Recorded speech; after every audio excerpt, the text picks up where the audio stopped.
जय हिंद एवरीवन। बहुत बहुत स्वागत है एक बार फिर से। जितने भी विद्यार्थी इस बार बोर्ड एग्जाम 2026 में पेपर देने वाले हैं, प्यारे बच्चों, आज का जो लेक्चर आने वाला है क्लास 12th के बच्चों के लिए केमिस्ट्री में जो आपका एक बिलियन चैप्टर होता है, उस चैप्टर से जितने भी न्यूमेरिकल एवं थ्योरेटिकल प्रश्न पूछे जा सकते हैं बोर्ड एग्जाम में, उन सभी प्रश्नों को आज की इस वीडियो में लेकर आया हूं। ठीक है ना। उम्मीद करता हूं कि इस वीडियो को देखने के बाद आपका जो ये बिलियन चैप्टर है, इस बिलियन चैप्टर से जितने भी थ्योरेटिकल्स एवं न्यूमेरिकल्स पूछे जा सकते हैं बोर्ड एग्जाम में, वो सभी प्रश्न आज की इस वीडियो में हम पढ़ाने वाला हूं। ठीक है ना। इस वीडियो को देखने के बाद आपका बिलियन चैप्टर एकदम अच्छी तरह से तैयार हो जाएगा। तो इस वीडियो में पूरी तरह से बने रहिएगा। अगर वीडियो आपको पसंद आएगी तो वीडियो को लाइक कर दीजिएगा और दूसरे बच्चों में भी शेयर कर दीजिए। तो प्यारे बच्चों, आपको ये समझना है कि हमारे बोर्ड एग्जाम में किस तरह प्रश्न पूछा जा सकता है। ठीक है ना। तो सबसे पहले यहाँ पर प्रश्न देख सकते हैं कि मोलरता तथा मोललता में उदाहरण देते हुए विभेद कीजिए। ठीक है ना। इस तरह प्रश्न न पूछकर एक प्रकार का ऐसा भी पूछ सकता है कि मोलरता तथा मोललता में टिप्पणी लिखिए। ठीक है ना। मोलरता तथा मोललता पर क्या आपको करना होगा? टिप्पणी भी लिखना होगा। तो अभी आपको यही करना है। ठीक है ना। तो यानी आपको सबसे पहले क्या करना है कि मोलरता का परिभाषा लिख देना है। ठीक है ना। मोलरता का परिभाषा लिखने के बाद आपको क्या करना है? उदाहरण देकर उसको समझा देना अच्छी तरह से। तो इस पर देख सकते हैं कि मोलरता का परिभाषा क्या होता है। तो सबसे पहले आपको बोर्ड एग्जाम की कॉपी पर मोलरता हेडिंग डाल देना है। ठीक है ना। मोलरता हेडिंग डालने के बाद लिखेंगे कि किसी विलयन के 1 लीटर में घुलित विलेय के मोलों की संख्या को ही मोलरता कहते हैं। ठीक है ना। अब आपको यहाँ पर समझना होगा कि विलेय और विलायक क्या होता है। ठीक है ना। तो प्यारे बच्चों देखिए, चीनी और पानी का घोल होता है वो हमारा विलयन होता है। ठीक है ना। यानी चीनी और पानी का घोल हमारा विलयन तैयार हो जाएगा। ठीक है ना।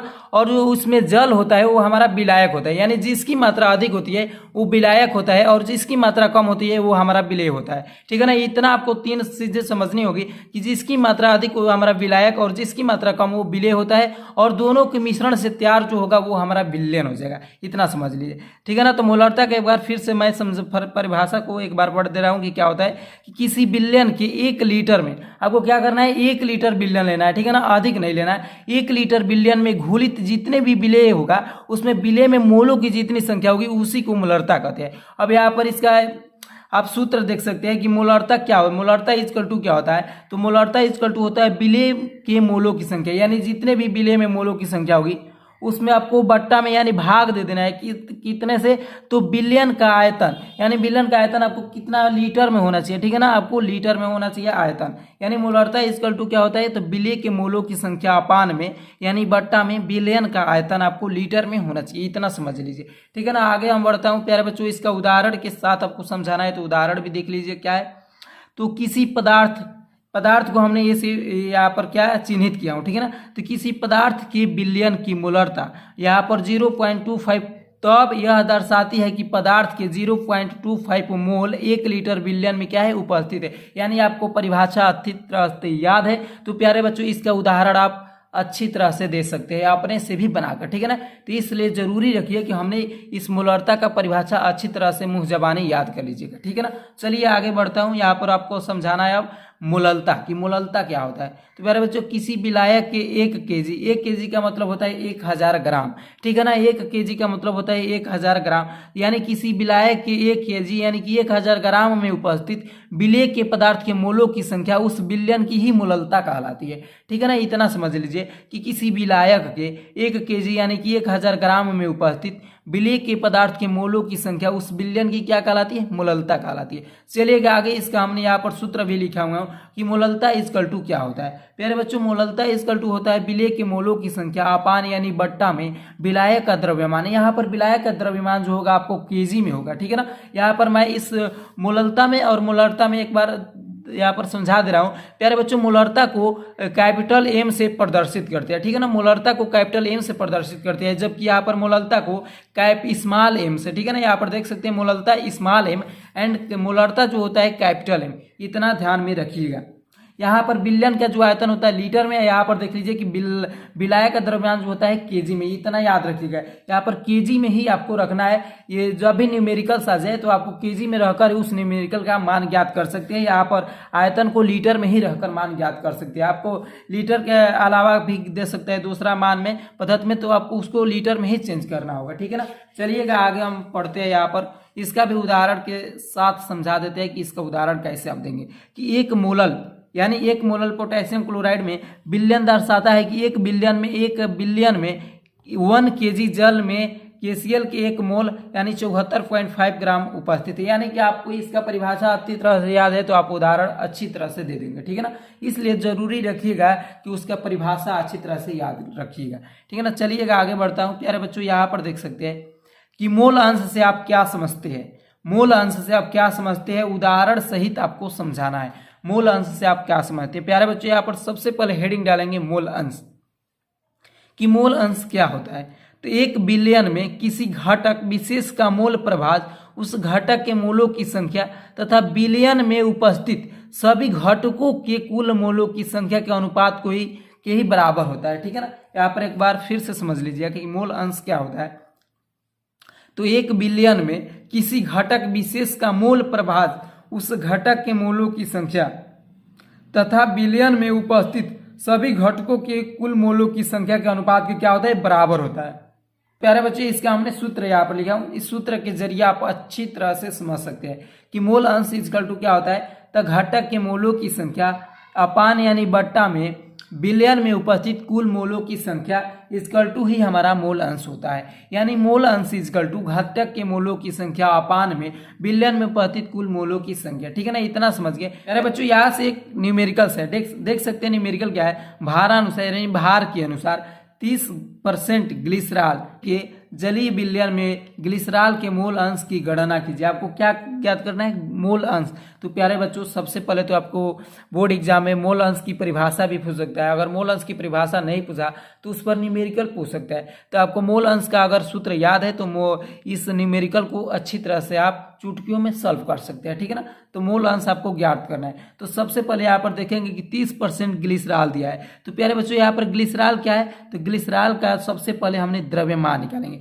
30% कुछ भी जो होता है 100% होता है। 100% में आपका ग्लिसरॉल 30% है, यानी ग्लिसरॉल की मात्रा क्या है। तो प्यारे बच्चों ग्लिसरॉल की मात्रा जो है हमारा 30 ग्राम ही हो जाएगा, ठीक है ना। तो यहाँ पर हमने लिखा हूँ। सबसे पहले आपको हल करना है तो कैसे लिखना है कि ग्लिसरॉल का द्रव्यमान यहाँ पर कितना ग्राम है, 30 ग्राम, तो लिख लेंगे, ठीक है ना। अब जल का द्रव्यमान प्यारे बच्चों जो भी हमारा मात्रा होता है वो 100 ग्राम में होता है, ठीक है ना।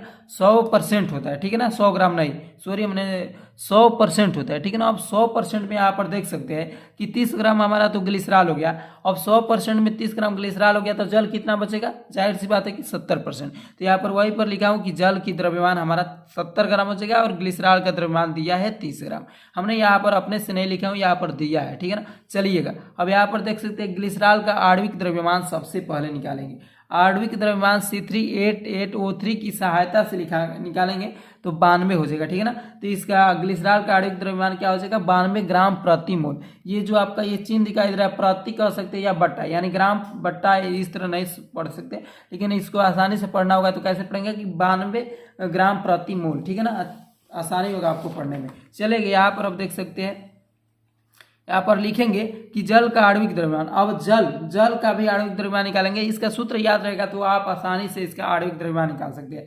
यानी जल का आणविक द्रव्यमान 18 ग्राम प्रति मोल। अब आपको निकालने के लिए सबसे पहले ध्यान दीजिए कैसे निकाला जाता है। देखिएगा यहाँ पर हाइड्रोजन क्या है प्यारे बच्चों, हाइड्रोजन का जो आपका प्रतीक होता है H होता है, ठीक है ना, हाइड्रोजन का, और उसका क्रमांक क्या होता है 1 होता है। तो हाइड्रोजन का यहाँ पर 2 अणु है तो 1 के कितना हो जाएगा 2 हो जाएगा, ठीक है ना। 1 के कितना हो जाएगा 2 हो जाएगा। अब यहाँ पर देख सकते हैं प्यारे बच्चों कि ऑक्सीजन कितना है 1 है। ऑक्सीजन का परमाणु क्रमांक 8 होता है और इसको दोगुना करेंगे तो कितना हो जाएगा 8 दूनी 16। यहाँ पर 2 हाइड्रोजन 18 ग्राम हो जाएगा, ठीक है ना। यही 18 ग्राम प्रति मोल है। यहाँ पर देख सकते हैं ग्लिसरॉल के मोल Na, ठीक है ना, Na इक्वल टू 30/92 मोल हो जाएगा। ये यहाँ पर कैसे निकालेंगे, तो जो आपका इसका द्रव्यमान था उस द्रव्यमान में आपको क्या करना है, उसको आणविक द्रव्यमान से भाग दे देना है, ठीक है ना। तो ग्लिसरॉल का द्रव्यमान बटा में आणविक द्रव्यमान यानी 30/92 कर देंगे तो इसका मान आ जाएगा 0.33 आ जाएगा, ठीक है ना। यहाँ पर देख सकते हैं कि जल के मोल NB इक्वल टू 70/18 मोल, यानी इसका भी जब भाग करेंगे तो 3.89 आ जाएगा, ठीक है ना। प्यारे बच्चे यहाँ पर ग्लिसरॉल के मोल अंश, अब सबसे पहले समझना है कि मोल अंश इक्वल टू क्या होता है। तो हमने परिभाषा के थ्रू इसको समझा दिया था और उसका सूत्र भी लिखकर बताया था, यानी कि Na अपान में Na प्लस में NB, ठीक है ना। यहाँ पर Na के मान हमको दिया है 30/92 इक्वल टू 0.33, ठीक है ना। तो यहाँ पर लिख देंगे 0.33, Na का मान 0.33 एवं यहाँ पर NB का मान हो जाएगा 3.89। ठीक है ना। अगर आपको सूत्र आया तो इस मान को केवल पुटअप कर देना है और इसको मान आसानी से याद करेंगे, ठीक है ना। तो 0.33 बटा में कितना, इसको जोड़ेंगे तो कितना हो जाएगा 4.22 हो जाएगा, ठीक है।